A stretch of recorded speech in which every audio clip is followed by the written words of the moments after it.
নমস্কাৰ বন্ধু বান্ধৱীসকল আপোনালোকে চাই আছে চৰণীয়া চাৰ্ট এণ্ড এডুকেয়াৰ চেনেল আজি হৈ যোৱা টেট পৰীক্ষাৰ ইউপি লেভেলৰ অসমীয়া বিষয়ৰ কেইটামান প্ৰশ্ন উত্তৰ এই ভিডিঅ'ত মই আলোচনা কৰিবলৈ লৈছোঁ হয়তো এই প্ৰশ্ন উত্তৰবোৰ মাজত এলপিৰ কেইটামান প্ৰশ্ন উত্তৰ থাকিব পাৰে আপোনালোকে চাই ল'ব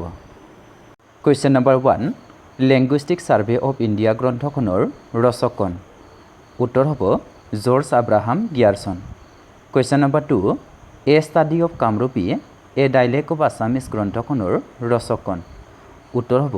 উপেন্দ্ৰনাথ গোস্বামী কুৱেশ্যন নম্বৰ 3 অঘৰী আত্মাৰ কাহিনী গ্ৰন্থখনৰ ৰচক কোন উত্তৰ হ'ব সৈয়দ আব্দুল মালিক কুৱেশ্যন নম্বৰ 4 প্ৰতিমা বিন বৰাগী কাব্যৰ ৰচকজন হ'ল উত্তৰ হ'ব চন্দ্ৰকুমাৰ আগৰৱালা কুৱেশ্যন নম্বৰ 5 যাৰ কোনো শত্ৰু নাই উত্তৰ হ'ব অজাতশত্ৰু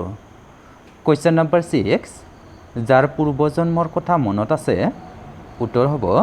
জাতিস্মৰ কুৱেশ্যন নম্বৰ 7 তলৰ অমিলটো বাছি উলিওৱা ইয়াৰ উত্তৰ হ'ব ভক্তি ৰত্নাকৰ কুৱেশ্যন নম্বৰ 8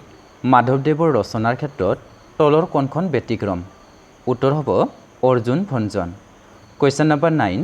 অসমীয়া সাহিত্যৰ ধনী কবি কোন উত্তৰ হ'ব বিনন্দ চন্দ্ৰ বৰুৱা কুৱেশ্যন নম্বৰ 10 বাছি উলিওৱা ইয়াৰে শুদ্ধ ক্ৰমটো হ'ব এঘৰৰ পাত নাট এঘৰৰ জৰি এঘৰে পানী তোলে ঘটং ঘটং কৰি কুৱেশ্যন নম্বৰ 11 তলৰ কোনটো নাচিক্য ধ্বনি উত্তৰ হ'ব ম কুৱেশ্যন নম্বৰ 12 বিভক্তি যোগ হোৱা সমাপ্ত হৈছে উত্তৰ হ'ব তৎপুৰুষ সমাপ কুৱেশ্যন নম্বৰ 13 সমাসৰ অৰ্থ প্ৰকাশ কৰা বাক্য বা বাক্যাংশ কোৱা হয় উত্তৰ হ'ব ব্যাস বাক্য কুৱেশ্যন নম্বৰ 14 তথা লাষ্ট কুৱেশ্যন হাওফাওৰ পৰা ওলাই অহা বতাহৰ সহায়ত মুখৰ কটো বাধা নোপোৱাকৈ পোনপটীয়াকৈ যি মাত বা ধ্বনিৰ সৃষ্টি হয় তাক কি বোলে উত্তৰ হ'ব স্বৰধ্বনি লগতে আপোনালোকক জনাই থওঁ আজি যিসকলে পৰীক্ষা দিছিল তেওঁলোকৰ যদি প্ৰশ্নবোৰ মনত আছে তেন্তে কমেণ্ট বক্সত জনাবলৈ নাপাহৰিব